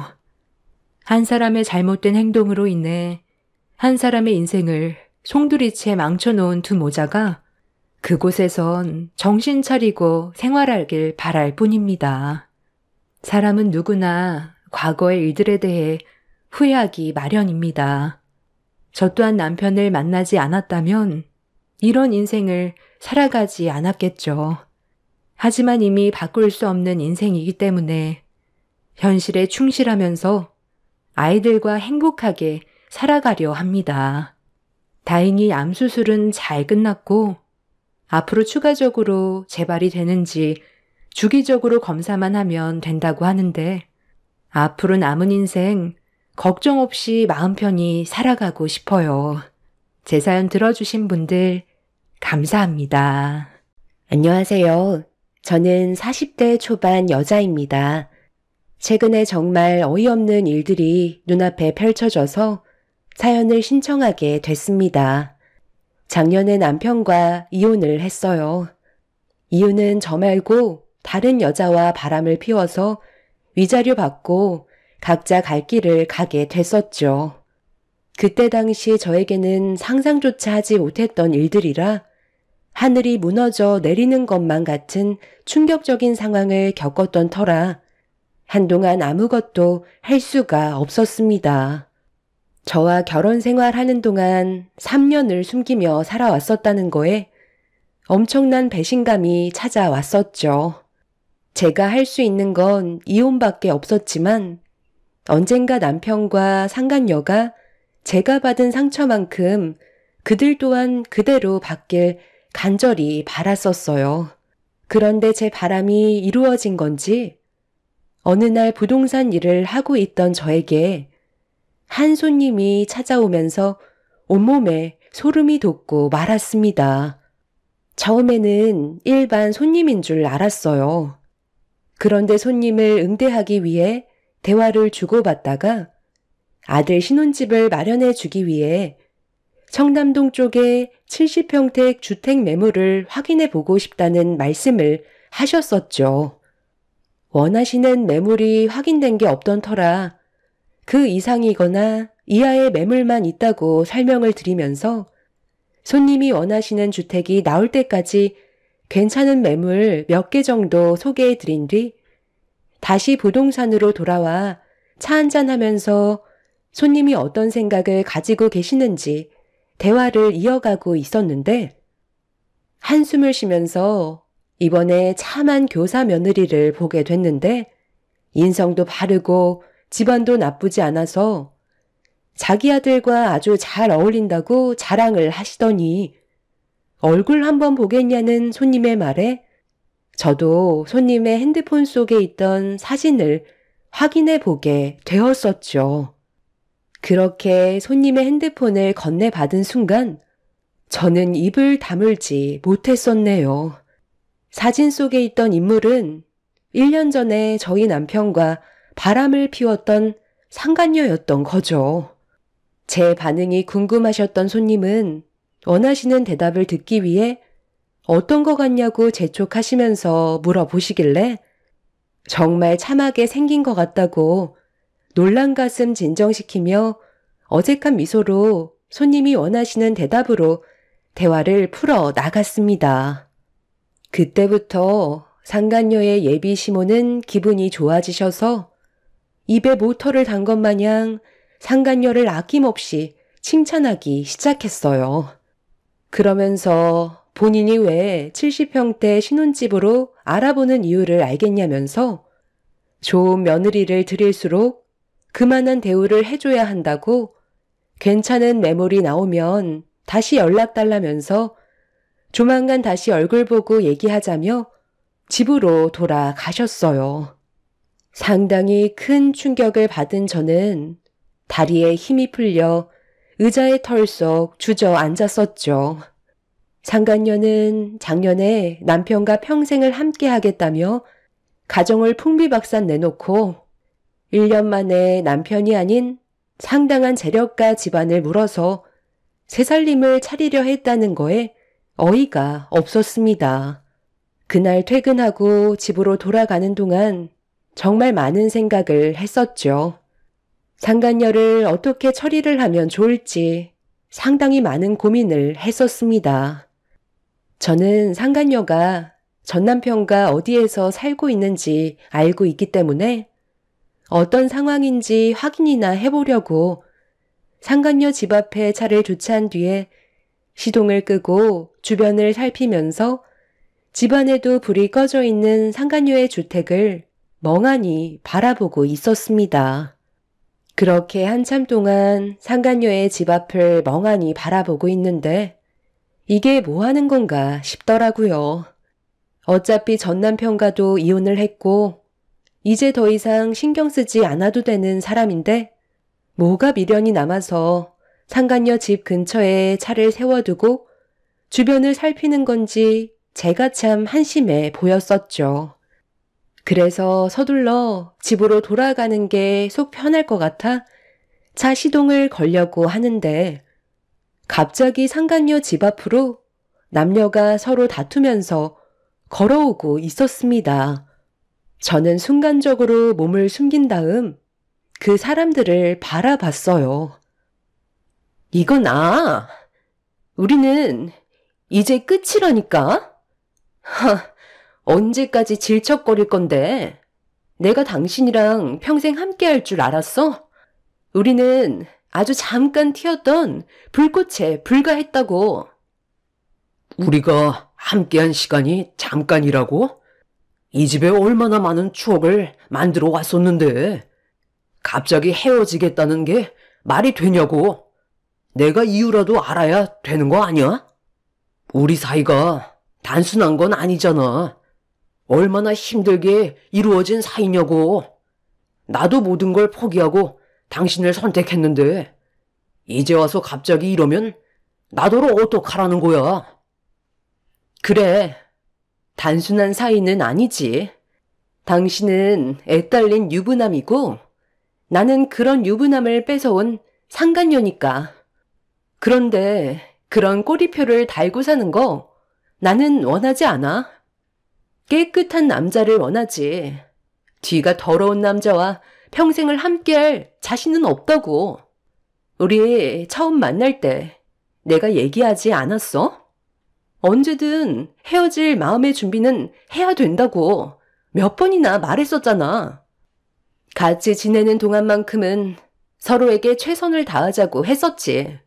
평생을 함께 하자는 말을 하지는 않았었다고. 이제 그만 질척거려. 당신이 이러는 거 더욱더 정 떨어진다고. 서로 좋았을 때 헤어지는 게 좋은 기억으로 남겨진다는 거 당신도 잘 알면서 우리 이렇게까지 하지는 말자. 나는 지금 마음의 준비가 되지 않았다니까. 우리 조금만 더 시간을 가지고 다시 생각해보자. 며칠 전까지만 해도 당신은 나밖에 안 보인다며. 사람 마음은 하루에도 수십 번, 수백 번 바뀐다고. 이 집도 부동산에 내놨어. 당신이랑 함께했던 공간은 이제 추억 속으로만 간직하고 살 거야.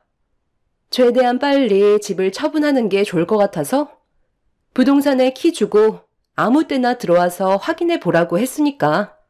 당신도 집 안에 있던 물건들 필요한 건 다시 가져가고 필요 없는 물건들 같은 건 전부 버리는 게 좋을 것 같아. 어차피 집 안에 있는 물건들이며 사진들 다 떳떳한 건 아니잖아? 남들은 우리가 불륜 관계인 걸 모르지만 우리는 서로가 알고 있잖아. 나도 집 안에 있던 물건들 최대한 빨리 정리하려고. 여기는 우리의 추억이 담겨 있었던 아지트였지만 이제 이런 짓도 그만해야지. 나도 나이 먹을 만큼 먹었고 정신 차릴 때가 된 것 같아서 제대로 된 삶을 살아보려고. 그동안 내 시간에 들어와줘서 고마웠어. 상간녀는 집으로 들어갔고 전 남편은 눈물까지 흘리면서 자기를 버리지 말라며 무릎까지 꿇고 애원하고 있었어요. 그 모습을 보는데 제가 저런 사람과 결혼을 했었다는 거에 제 자신이 너무 창피스러웠었네요. 상간녀의 단호한 행동으로 인해 모든 걸 잃은 듯한 표정으로 고개를 떨군 채 돌아가는 전 남편을 보고 있는데 왜 저렇게까지 사는지 이해할 수가 없었어요. 저에게 상처 주고 잘 먹고 잘 살겠다던 그 사람이 상간녀에게 버림받은 모습을 보니까 제 속이 다 시원했었습니다. 조금이라도 제가 느꼈던 아픔들을 그 사람도 느꼈으면 좋겠다고 생각했었죠. 그렇게 멀리 사라져가는 전 남편을 한참 동안 바라본 뒤 상간녀 집에 불이 꺼지는 것까지 확인하고 저는 집으로 돌아오게 되었어요. 예상했던 대로 상간녀는 재력 있는 집안에 시집을 가기 위해 전 남편과의 관계를 끊어낼 생각을 가지고 있었던 걸 알 수 있었고 그런 모습을 보고 있던 저는 상간녀가 무너지는 걸 꼭 확인하고 싶었습니다. 그렇게 많은 생각을 하면서 집으로 돌아오니 저희 엄마는 아이들을 재웠는지 방에서 막 나오셨어요. 남편과 이혼을 한 뒤 제가 항상 우울해하는 모습을 보이자 엄마는 그날도 별일 없었는지 물어보셨죠. 한동안 많이 힘들었었지만 그날만큼은 제가 받았던 상처들이 어느 정도는 씻어 내려가는 것 같아 오래간만에 얼굴에 미소가 띄어졌고 그런 저를 바라보시던 엄마는 제가 점점 이상하게 변해가는 것 같다면서 병원에 좀 가봐야 하는 거 아니냐고 걱정스러운 얼굴로 저를 바라보셨어요. 저는 엄마와 오래간만에 맥주를 마시면서 좀 전에 있었던 상황에 대해 말씀드렸고, 엄마는 제 말에 경악을 하더니 하루 만에 벌어진 일들에 대해 믿을 수 없다는 표정으로 저를 바라보셨죠. 엄마는 전 남편이 당해도 싸다면서 상간녀도 절대 용서하지 말라고 오히려 저보다 더 흥분하셔서는 아이들이 자고 있는 모습을 볼 때면 너무 마음이 아프다고 상간녀는 꼭 벌을 받았으면 좋겠다는 말을 하셨습니다.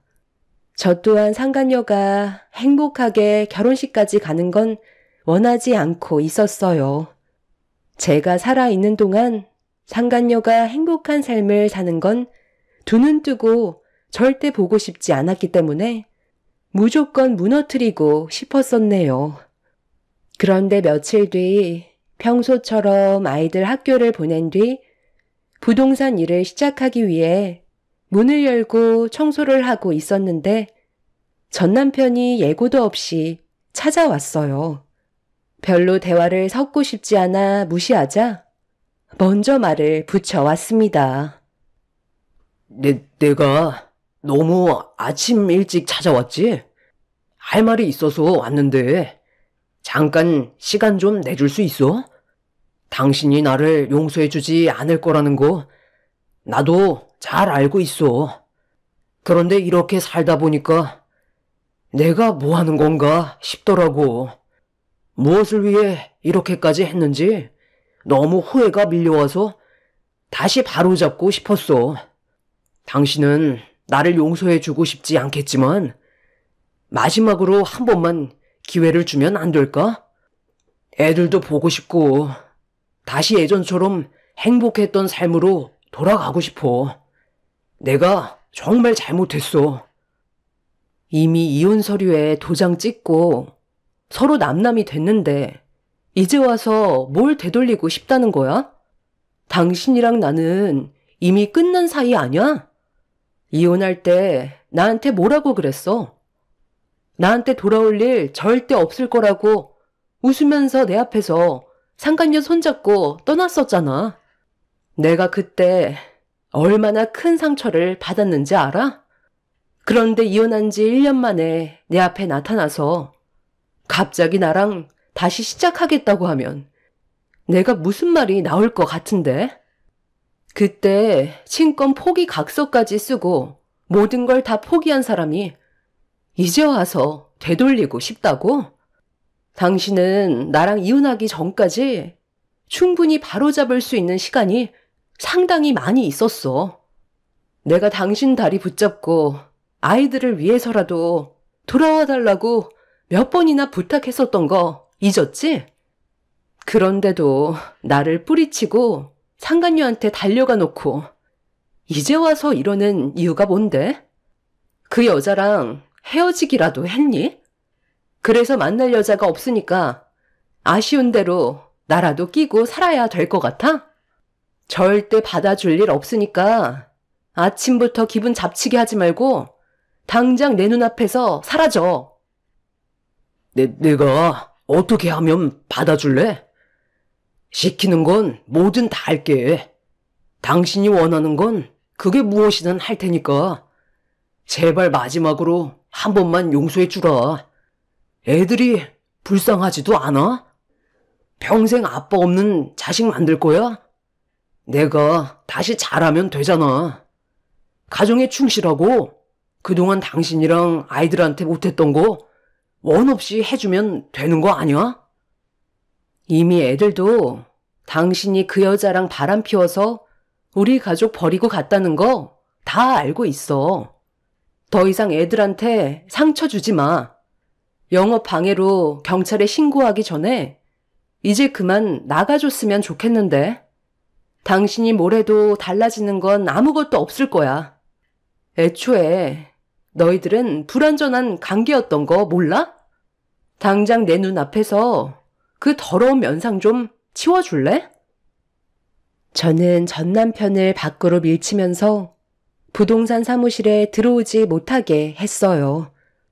그런데도 전 남편은 계속해서 들어오려 하길래 화가 머리끝까지 올라와 버린 저는 바닥을 닦고 헹구던 대걸레 물통을 들어서 남편 얼굴에 냅다 뿌려 버렸습니다. 그제서야 억지를 부리던 남편의 행동은 멈췄고 곧바로 경찰에 신고하겠다며 액션을 취하자 남편은 나중에 다시 찾아오겠다며 급하게 도망을 쳤네요. 아침부터 전 남편의 얼굴을 보게 되니 일이 손에 잡히지 않게 되었고 아무것도 할 수가 없었습니다. 상간녀가 헤어지자는 말을 하지 않았다면 저에게 찾아올 생각도 없었으면서 꽝 대신 닭이라고 괜히 아쉬우니까 저에게 다시 돌아오려는 전 남편의 행동이 저에게 더 큰 실망감을 안겨 주었어요. 그날 기분이 상당히 안 좋아져서 일찍 집에 들어가는 게 좋을 것 같아 부동산 사무실 문을 닫을 준비를 하려는데 상간녀를 며느리로 들이려는 예비 시모가 저희 부동산을 다시 찾아오셨고 괜찮은 매물이 나온 건 없는지 물어보시길래 저는 순간적으로 머릿속에 스쳐 지나갔던 상황들이 떠올라 기회를 놓치지 않고 이번에 특급 매물이 나왔으니 잠시 앉아서 기다려 달라며 차를 대접해 드렸습니다. 그리고 상간녀가 부동산에 내놨던 사무실에 전화를 해서 제 입장에 대해 상황 설명을 드렸어요. 저희 사무실과 멀지 않은 곳에 위치해 있던 부동산에 들려 상간녀가 집을 확인해 봐도 된다고 연락받았다면서 저에게 키를 건네 주셨죠. 그렇게 다시 저희 부동산으로 돌아온 뒤 손님을 태우고 상간녀의 집으로 향하게 되었어요. 제가 차를 멈추자 손님은 매물을 확인하시더니 인상을 찌푸리시면서 이게 무슨 특급 매물이냐고 그만 차를 돌려달라고 하시길래 들어가시면 마음이 바뀌실 거라면서 손님을 설득한 뒤 함께 상간녀의 집 안으로 같이 들어가게 되었죠. 그렇게 현관문을 열고 발을 들이는 순간 눈앞에 펼쳐진 광경에 상간녀의 예비 시모는 집안에 걸려있던 사진들을 보고 경악을 하셨고 온몸을 부들부들 떨면서 저를 바라보시더니 뭐 하는 짓이냐고 버럭 화를 내셨습니다. 당신 지금 이게 뭐 하는 짓이야? 이것들이 전부 다 뭐냐고? 왜 나한테 이런 걸 보여주는 거지? 혹시 내 예비 며느리를 알고 있기라도 한 거야? 네, 아주 잘 알죠. 이 사진 속에 있는 남자가 저희 남편이거든요. 이런 사실을 숨기고 있었나 봐요. 여기가 저와 결혼했던 전 남편과 이 여자가 단둘이 3년간 사랑을 나눴었던 아지트였어요. 그런데 급하게 이 집을 처분한다고 하더라고요. 왜 그랬을까요? 모든 흔적을 없애야 뒤가 구리지 않잖아요. 여기 주변 집값 시세보다 상당히 싸게 나왔더라고요. 아지트로 사용되었던 집이니까 지금은 그 여자가 여기로 올 필요는 없는 상태죠. 저희 가정을 무너뜨리고 그 사람이랑 잘 먹고 잘 살겠다고 했던 저 사진 속 여자가 사모님 아드님과 결혼을 하기 위해 며칠 전까지 저희 남편과 만나오면서 이중 생활을 유지하다가 헤어짐을 통보했어요. 저는 그냥 넘어갈 수도 있었지만 사모님 집안에 피해가 가지 않게 해드리기 위해 이런 결정을 내린 거고 제가 받았던 상처까지 보여드리면서 저 여자를 무너뜨리고 싶었던 거예요. 솔직히 3년 동안 만남을 가졌다는 건 저희 남편과 저 여자가 서로에 대해 모르는 게 없을 정도로 깊은 사이였다는 거 말씀 안 드려도 알 수 있으실 거예요. 저런 더러운 여자가 사모님한테는 깨끗한 척 참한 척 온갖 애교까지 떨면서 아무것도 모르는 순수한 교사인 척 행동을 했었겠죠. 그런데 이거 보세요. 그 뒤에는 엄청난 실체를 숨기고 있었고, 이런 여자한테 사모님 식구들은 전부 다 속아 넘어가고 있었습니다. 말도 안 돼. 어떻게 이런 쓰레기 같은 여자가 내 앞에서 참한 교사인 척 행동을 할 수가 있는 거지? 교사라고 해서 정말 높은 점수를 줬었구만. 아주 더러운 여자였잖아. 감히 내가 누구인 줄 알고 나를 속이려 들어? 당장 내 눈앞에서 무릎 꿇는 모습을 봐야 할 것 같네. 절대 용서치 않을 거야. 상간녀의 예비 시모는 바로 어딘가에 전화를 걸었어요. 그리고 수화기에서 울려 퍼지는 목소리는 상간녀의 애교 섞인 목소리였지만, 바로 튀어오라는 한마디에 상간녀는 발등에 불이 떨어졌다는 걸 인지했는지 순식간에 현관문을 열고 숨을 헐떡이며 들어왔죠. 1차적으로 제 얼굴을 보고 경악한 상간녀는 최대한 침착하게 행동하려고 머리를 굴리는 모습이 눈에 들어왔어요. 상간녀는 예비 시모한테 90도로 인사를 드린 뒤 전부 다 설명드리겠다는 말을 꺼내자 사모님은 상간녀의 말을 들어보기도 전에 뺨을 올려 붙인 뒤 절대 용서할 수 없다며 사람 잘못 건드렸다고 분노를 억누르지 못하고 계셨습니다. 제가 다 설명할게요. 그러니 일단 침착하세요. 이건 저 여자가 전부 다 계획한 거라고요. 저는 사진 속에 있던 남자 전혀 모르는 사이라니까요. 네가 거짓말을 하면 할수록 사태는 점점 심각해진다는 거 몰라? 그냥 지금이라도 늦지 않았으니까 솔직하게 털어놓고 잘못을 인정하지 그래. 이제는 네가 아무 말이나 막 뱉어대는구나. 감히 나를 속이고 내 며느리로 들어올 생각을 했던 거야? 우리 집안이 어떤 집안인지 모르는 건 아닐 텐데. 너 같은 거 감쪽같이 이 세상에서 사라지게 만들 수 있다는 거 몰라? 마지막으로 기회를 줄 테니까 솔직하게 얘기하는 게 좋을 거야. 여기 사진 속 남자 누구야? 어머니, 정말 죄송해요. 제가 잘못했어요. 그러니 한 번만 용서해 주세요. 저분의 남편이었어요. 하지만 지금은 아무 사이도 아니에요. 믿어주세요.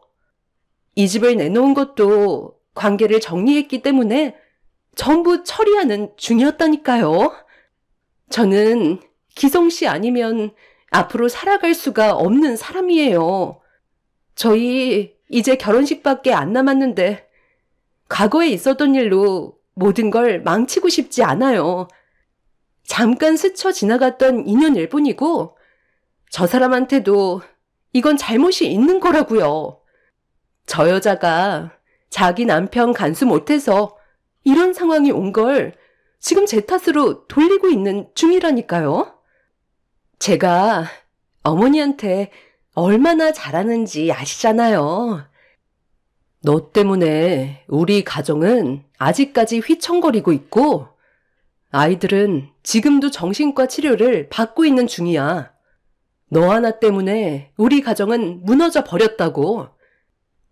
나 참, 아이들까지 있었어? 그럼 자식 있는 남자를 건드렸다는 거야? 너네 앞에서는 참한 척 하더니만 절대로 해서는 안 되는 일들을 저질렀었단 말이지? 좋게 넘어가려 했는데 안 되겠구만. 우리가 받은 손해가 너무 막대하기 때문에 그에 따른 위자료 소송은 당연한 거고 너는 이 바닥에서 앞으로 얼굴을 들고 다니지 못할 테니까 각오하는 게 좋을 거야. 이거 놓지 못해? 내 다리 붙잡아봤자 소용없다니까. 너는 사람 잘못 건드렸어. 세상이 아주 만만하지? 사모님은 상간녀를 일으켜 세우더니 양뺨에 수차례 손을 올려 붙였고 얼굴이 퉁퉁 부어오른 상태에서도 상간녀는 그 집안의 며느리로 들어가야 된다면서 손이 발이 되도록 빌고 있었어요. 그런데 갑자기 현관문이 스르륵 열리더니 고개를 내밀고 들어온 한 남자와 눈이 마주쳤어요. 충격적이게도 전 남편이었습니다. 혜인아, 너 이게 무슨 꼴이야? 왜 울고 있는 건데? 그리고 얼굴에 손바닥 자국은 또 뭐고? 저기요, 아줌마. 그쪽이 우리 혜인이 이렇게 만들었어요? 그 짝이에 가정을 버리고 바람 피운 사람이구만. 딱 봐도 여자들한테 엄청 찝쩍거리게 생기긴 했네. 끼리끼리 논다더니 정말 둘이 딱 어울리는 한 쌍이네. 아침부터 나한테 찾아온 이유가 뭐야? 저 여자한테 아직까지 미련이 남아있었으면서 나랑 다시 잘해보겠다고 울고 짜고 했던 거 전부 다 연기였던 거야? 나한테는 혜인이가 내 삶의 전부라고. 당신이 이런 상황을 만든 거지. 남의 집에 함부로 들어오면 주거 침입죄에 걸린다는 거 몰라? 당장 고소 진행할 거라고. 고소? 이 집에 들어온 건 어디까지나 합법이고 당신이 지금 관여할 문제는 아니니까 그만 빠져주지 그래. 괜히 피해보지 말고 조용히 나가는 게 좋을 거야. 저기요, 아줌마. 저는 혜인이랑 절대 헤어지지 않을 거고 제 여자입니다. 그러니 여기에서 멈춰 주시죠. 그쪽 며느리로 받아들이지 않으면 된 거잖아요. 우리가 피해본 금액이 얼마인데 그만하게 생겼어요? 쓸데없이 참견하지 말고 상관없는 사람은 빠져주는 게 좋을 것 같은데 괜히 불통 튑니다. 뭐라고요? 지금 한번 해보자는 거예요? 이 노인네가 가만히 있으니까 사람 무서운 줄 모르고 인생 망치고 싶어서 작정했지. 여기에서 그만하라고 했잖아. 전 남편은 갑자기 사모님의 어깨를 밀쳐대면서 화를 내기 시작했어요. 이성을 잃어버린 남편이 너무 강하게 밀쳤는지 사모님은 뒤로 넘어져 버리게 되었고 그걸 본 저와 상간녀는 경악을 하고 말았습니다.